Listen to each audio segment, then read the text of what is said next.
నమస్సంస్కృతాయ UGC net సంస్కృత అభ్యాసానికి స్వాగతం. ఈరోజు ఈ వీడియోలో డిసెంబర్ 2021 పేపర్ నుంచి చివరి భాగం ఉంటుంది. 85వ ప్రశ్న. సమ్యక్ దర్శనాది గుణజనిత క్షయోపశమ నిమిత్తం అవిచ్ఛిన్న విషయ జ్ఞానం. ఆప్షన్స్ శృతం, మతి, అవధి, మనఃపర్యాయ. మనకు జైన దర్శనంలో జ్ఞానము అనేది 5 విధములుగా చెప్పబడింది. అది మతి జ్ఞానము, శృత జ్ఞానము, అవధి జ్ఞానము, మనఃపర్యాయ జ్ఞానము, కేవల జ్ఞానము.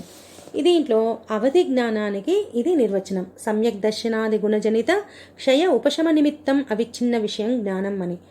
ఈ అవధి జ్ఞానం అనేది ఇది అతీంద్రియ జ్ఞానం లేదా దూరస్థ జ్ఞానం రూపంలో తెలియబడుతుంది. ఇది ఒక విశేషమైన జ్ఞానం. ఈ ఆత్మ ద్వారా ఇది ప్రత్యక్ష రూపంలో ప్రాప్తిస్తుంది. కాబట్టి సి ఆప్షన్ సరైన సమాధానం. తర్వాత 86వ ప్రశ్న. సామదండౌ ప్రశంసంతి నిత్యం రాష్ట్రాభివృద్ధయే ఇది శ్లోకాంశః కస్మాత్ ఉద్ధృతః. ఆప్షన్స్ మనుస్మృతేః, యాజ్ఞవల్క్యస్మృతేః, నారదస్మృతేః, అర్థశాస్త్రాత్. ఇది మనుస్మృతిలోని 7వ అధ్యాయంలోని శ్లోకము. సామాదీనాం ఉపాయానాం చతుర్నామపి పండితాః సామదండౌ ప్రశంసంతి నిత్యం రాష్ట్రాభివృద్ధయే.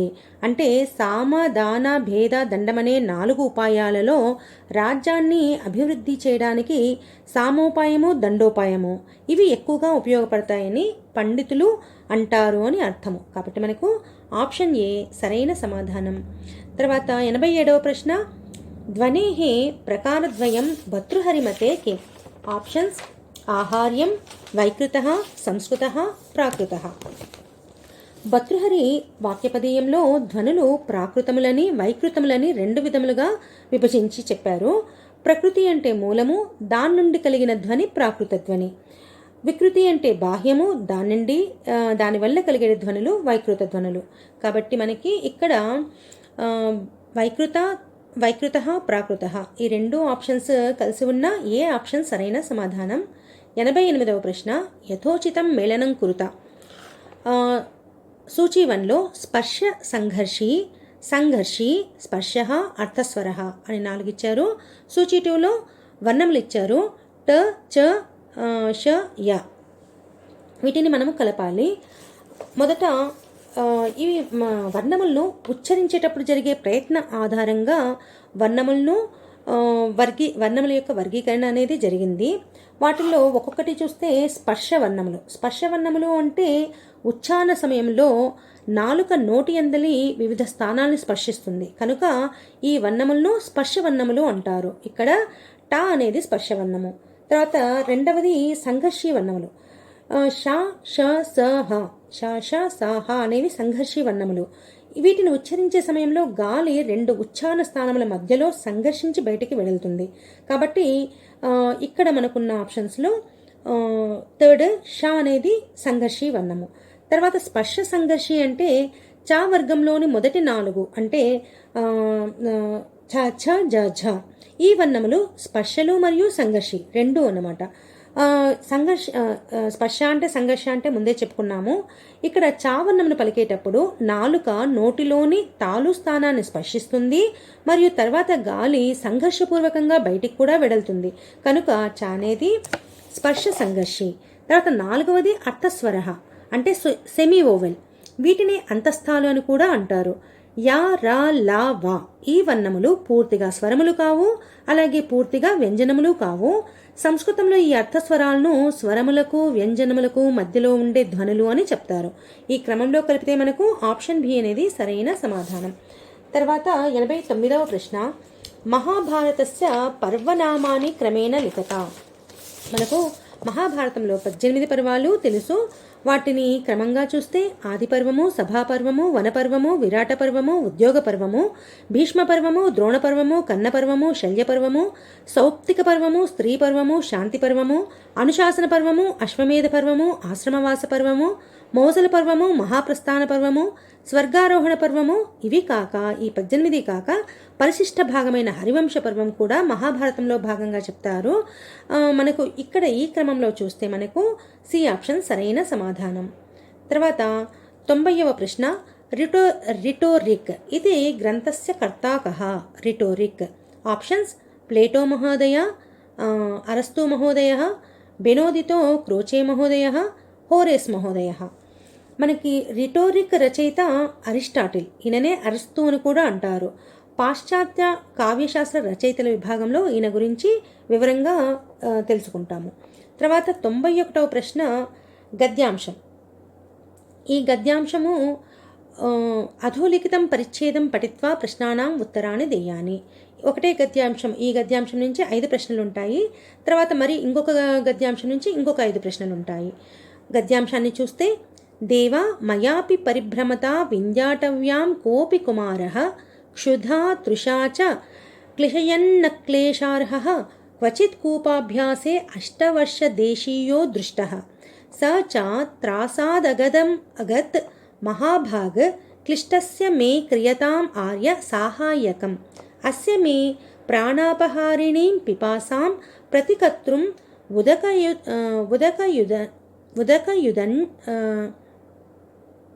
ఉదకయుదంచ ఇహ కూపే కోపి నిష్కలో మమైకశయనభూతః పతితః తమలం అస్తి నా అహం ఉద్ధృతం ఇతి యథా అహం అభ్యేత్య వ్రతత్యా కయాపి వృద్ధం ఉత్తార్య తం చ బాలం వంశనాళీ ముఖోద్ధృతాభిరద్భిః ఫలైశ్చ పంచశైః శరక్షేపోచ్ఛితస్య లకుచవృక్షస్య శిఖరాత్ పాషాణపాతితైః ప్రత్యానీత ప్రాణవృత్తి వృత్తం ఆపాద్య తరుతల నిషన్నస్తం జరంతం అబ్రవం. ఇది ఈ గద్యాంశం దశకుమార చరితం నుంచి అష్టమ ఉచ్ఛ్వాసంలోని విశ్రుత చరితం. అష్టమ ఉచ్ఛ్వాసాన్ని విశ్రుత చరితం అంటారు. దాని నుండి ఈ గద్యాంశం తీసుకోబడింది. దశకుమార చరితం రచయిత దండి. దీంట్లో విశ్రుతుడు నాయకుడైన రాజవాహనుడితో చెప్తాడు. విశ్రుతుడు ఎవరు అంటే 10 మంది రాజకుమారుల్లో ఈ విశ్రుతుడు కూడా ఒక రాజకుమారుడు. దీని నుంచి ప్రశ్నలు చూస్తే 91వ ప్రశ్న, క్వచిత్ కూపాభ్యాసే ఇత్యత్ర అభ్యాస పదస్య కః అర్థః. ఆప్షన్స్ ద్విత్వం, నైరంతర్యం, సామీప్యం, ప్రవృత్తి. అభ్యాస పదానికి అర్థము సామీప్యం, నికటం అని అర్థము. తర్వాత 92వ ప్రశ్న ఇదే గద్యాంశము. ప్రశ్న, కోపి నిష్కలో మమైకశయనభూతః పతితః ఇత్యత్ర నిష్కలః శబ్ద కస్య అర్థస్య పరామర్శకః. ఆప్షన్స్ కళారహితస్య, విద్యారహితస్య, వృద్ధస్య, కళారహితస్య. దీనికి వృద్ధస్య ఆప్షన్ సరైన సమాధానం. ఆ వృద్ధుడు ఎవరు అంటే వృద్ధ మంత్రి వసురక్షితుడు. ఈయన విదర్భ దేశ మంత్రి. తర్వాత 93వ ప్రశ్న, ఏషః గద్యాంశః కస్మిన్ కావ్యే ప్రాప్యతే. ఆప్షన్స్ దశకుమారచరితే, హర్షచరితే, కాదంబర్యాం, నల చంపు కావ్యే. మనం ఇందరికే చెప్పుకున్నాము దశకుమార చరితం అని, కాబట్టి ఈ ఆప్షన్ సరైన సమాధానం. తర్వాత 94వ ప్రశ్న, కుమారస్య వయః కిమ్ ఆసీత్. ఆప్షన్స్ 18 వర్షీయః, 8 వర్షీయః, 7 వర్షీయః, 800 వర్షీయః. గద్యాంశంలోనే ఇచ్చారు 8 వర్షీయః అని. 8 సంవత్సరాల బాలుడు అతను, విదర్భదేశ రాజకుమారుడు. తర్వాత 95వ ప్రశ్న, పాషాణ పాతితైః ప్రత్యానీత ప్రాణవృత్తిం ఆపాద్య ఇత్యస్మిన్ వాక్యే కః అలంకారః. ఆప్షన్స్ చేఖానుప్రాసః, వృత్యనుప్రాసః, లాటానుప్రాసః, యమకః. దీంట్లో ప త అనే వర్ణముల ఆవృత్తి అనేక సార్లు జరిగింది కాబట్టి ఇది వృత్యనుప్రాసః. తర్వాత 2వ గద్యాంశం, అధోలిఖితం పరిచ్ఛేదం పఠిత్వా ప్రశ్నానాం ఉత్తరాన్ని దేయాని. గద్యాంశము, గోః శుక్లః చలో డిత్త ఇత్యాదౌ చతుష్టయీ శబ్దానాం ప్రవృత్తిః ఇతి మహాభాష్యకార. పరమాణు ఆదీనాం తు గణపాఠ మధ్యపాఠాత్ పారిభాషికం గుణత్వం. గుణక్రియా యదృచ్ఛానాం వస్తుతః ఏకరూపాణాం అపి ఆశ్రయభేదాత్ భేద ఏవ లక్ష్యతే.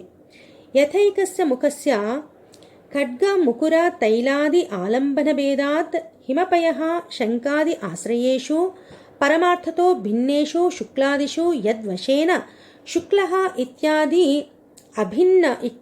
ఇత్యాదిరభిన్న అభిధాన ప్రత్యయోత్పత్తి శుక్లత్వాది సామాన్యం. గుడ తండూలాది పాకాదిషు ఏవమేవ పాకాదిత్వం. బాలవృద్ధ శుకాది ఉదీరితేషు డిత్తాది శబ్దేషు చ ప్రతిక్షణం భిద్యమానేషు డిత్తాది అర్థేషు వా డిత్తాదిత్వం అస్తి ఇతి సర్వేషాం శబ్దానాం జాతిరేవ ప్రవృత్తి నిమిత్తం ఇది అన్యే. తద్వాన్ అపోహో వా శబ్దార్థః కైశ్చిత్ ఉక్తః ఇది గ్రంథగౌరవభయాత్ ప్రకృత అనుపయోగాచ్చ న దర్శితం. ఈ గద్యాంశం అనేది కావ్యప్రకాశంలోనిది. ముఖ్యార్థం గురించి నిర్వచనం చెప్తూ ముఖ్యార్థం గురించి చెప్పినప్పుడు సంకేత గ్రహము సంకేతితార్థము అనే దాని గురించి మమ్ముటాచార్యులు ఈ గద్యాంశంలో చెప్పారు. దీని నుంచి ప్రశ్నలు చూస్తే ఒక్కొక్కటి. 96వ ప్రశ్న, సర్వేషాం శబ్దానాం జాతిరేవ ప్రవృత్తి నిమిత్తం ఇది అన్యే ఇత్యస్మిన్ వాక్యాంశే అన్యే ఇది శబ్దః కస్య పరామర్శకః అస్తి. సంకేతితం అనేది జాతి గుణ క్రియానామాని 4 విధములు అని నైయాయికులంటే, సర్వేషాం శబ్దానాం జాతిరేవ ప్రకృతి నిమిత్తం ఇది అన్యే అంటే జాతి అందే మిగిలిన 3 కలిసి ఉంటాయని అన్యే అంటే మీమాంసకులు చెప్పారు. కాబట్టి ఇక్కడ సి ఆప్షన్ మీమాంసకానాం అనేది సరైన సమాధానం. 97వ ప్రశ్న ఇదే గద్యాంశం నుంచి, బౌద్ధానాం సిద్ధాంతః కః. బౌద్ధానాం సిద్ధాంతః అని కింద ఆప్షన్స్ వ్యక్తివాదః, జాతివాదః, అపోహవాదః, జాతి విశిష్ట వ్యక్తివాదః. బౌద్ధ సిద్ధాంతము అపోహ సిద్ధాంతము. వాళ్ళది ఏంటంటే శబ్దార్థము అపోహ, దాని యందే సంకేత గ్రహం భావించాలి అనేది బౌద్ధుల మతము. కాబట్టి సి ఆప్షన్ కరెక్ట్. తర్వాత 98వ ప్రశ్న, హిమపయః శంకాది ఆశ్రయేషు పరమార్థతో భిన్నేషు శుక్లాదిషు యద్వశేన శుక్ల ఇత్యాది అభిన్న అభిధాన ప్రత్యోత్పత్తిః శుక్లత్వాది సామాన్యం ఇత్యస్మిన్ గద్యాంశే కేషాం సిద్ధాంతః అస్తి. ఆప్షన్స్ నైయాయికానాం, బౌద్ధానాం, మీమాంసకానాం, వైయాకరణానాం. దీనికి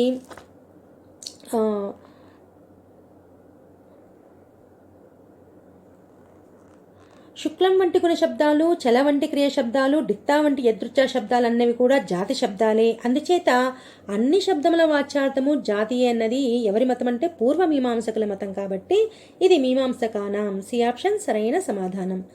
తర్వాత 99వ ప్రశ్న, తద్వాన్ ఇది పదే అభివ్యక్త సిద్ధాంతస్య విషయే అసత్యం కథనం అస్తి. ఆప్షన్స్ అత్ర ఏ ఆప్షన్, అత్ర తత్ పదాంశః సామాన్యమితి అర్థస్య పరామర్శకః అస్తి. ఇది సత్యం, కరెక్ట్. ఎందుకంటే తత్ అంటే జాతి విశిష్టం అని చెప్పబడ్డారు కాబట్టి ఇది సామాన్యం గురించి చెప్తున్నారు కాబట్టి సరైన సమాధానం. తర్వాత రెండవది బి ఆప్షన్, అత్ర వాన్ ఇది పదాంశః వ్యక్తిః ఇది అర్థస్య పరమార్థకः అస్తి. కరెక్ట్. వాన్ అంటే వ్యక్తి అని చెప్పబడింది. తద్వాన్ అంటే జాతి విశిష్టమైన వ్యక్తి యందు శబ్దానికి శక్తి అనేది. కేవలం వ్యక్తి యందు మాత్రమే శక్తి అన్నట్లయితే అనంత వ్యభిచార అనే దోషాలు వస్తాయి. కేవలం జాతి యందే శక్తి అని అంగీకరిస్తే ఏమో వ్యక్తి జ్ఞానం కలగదు. అందుచేత గో శబ్దానికి గోత్వంగల గోవు అనే వ్యక్తి, గోత్వంగల గోవు అనే వ్యక్తి అనే అర్థం అనేది నైయాయికులు ప్రతిపాదించారు. అదే ఈ వాక్యంలో చెప్పబడింది. మూడవ ఆప్షన్ కూడా చూస్తే అస్మిన్ పదాంశే జాతి విశిష్ట వ్యక్తౌ సంకేతః గృహ్యతే ఇది మన్యతే. ఇది కరెక్ట్. ఇదే నైయాయికుల మతము. కాబట్టి డి ఆప్షన్ అయం సిద్ధాంతః బౌద్ధానాం అస్తి అన్నారు. ఇది అయం సిద్ధాంతః బౌద్ధానాం అస్తి కాదు, నైయాయికానాం అస్తి. కాబట్టి డి అనేది సత్యం కాదు. కాబట్టి డి అనేది ఇక్కడ సరైన సమాధానం. చివరి ప్రశ్న, ఉపర్యుక్త గద్యాంశే కః సిద్ధాంతః వర్తతే. ఆప్షన్స్ స్ఫోట సిద్ధాంతః, శక్తిగ్రహ సిద్ధాంతః, రస సిద్ధాంతః, వ్యంజనా సిద్ధాంతః. ఇది శక్తిగ్రహ సిద్ధాంతము. మమ్ముటాచార్యులు ముఖ్యార్థాన్ని బోధించే సంకేత గ్రహం గురించి వైయాకరణుల, బౌద్ధుల, నైయాయికుల, మీమాంసకుల అభిప్రాయాలను వివరించారు. ఈ సిద్ధాంతాన్నే ఉపాధి శక్తివాదం అని కూడా అంటారు. మనకి ఇక్కడ బి ఆప్షన్ సరైన సమాధానం. ఇక్కడితో ఈ ప్రశ్నపత్రంలోని అన్ని ప్రశ్నలు ముగించాము. ఇక్కడితో ఈ ప్రశ్నపత్రం అన్ని ప్రశ్నలు అయిపోయాయి. నమస్సంస్కృతాయ ధన్యవాదः.